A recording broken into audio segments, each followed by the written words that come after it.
দাদা, এরকম এই লোকটা তোমার খোঁজ করছিল। কি ব্যাপার বাপ, তুমি? চাচা, রীতি আপনাদের বাড়িতে আছে? হ্যাঁ বাপ। কই রীতিকে তো দেখছি নি। ওই একটু পানি আসতে গেল বাপ।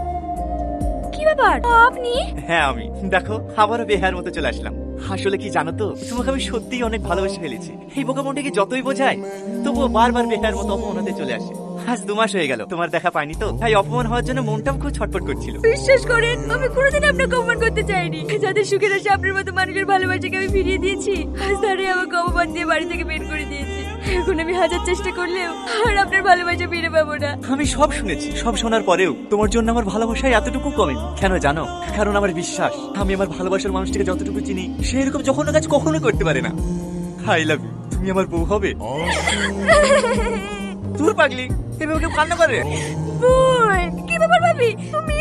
আমাকে ক্ষমা করে দাও বোন, আমার ভুল হয়ে গেছে।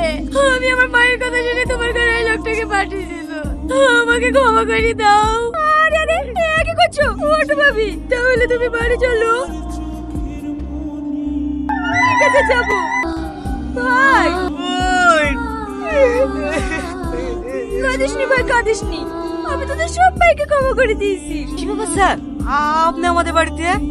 স্যার মানে? ইনি তোমাদের কোম্পানির বস। বসেন স্যার, বসেন। না না, আজ আর বসবো না, আবার অন্যদিন আসবো। একটু আসছি ভাবি। আবার কোথায় যাচ্ছি? চলো ঘরে চলো, আপনি আসছি। আমার ভাইকে তাহলে তুমি চাকরি দিয়েছো? হ্যাঁ, শুধু তোমাকে পাওয়ার আশায়। টনি, আরে আরে পড়ে যাবো তো।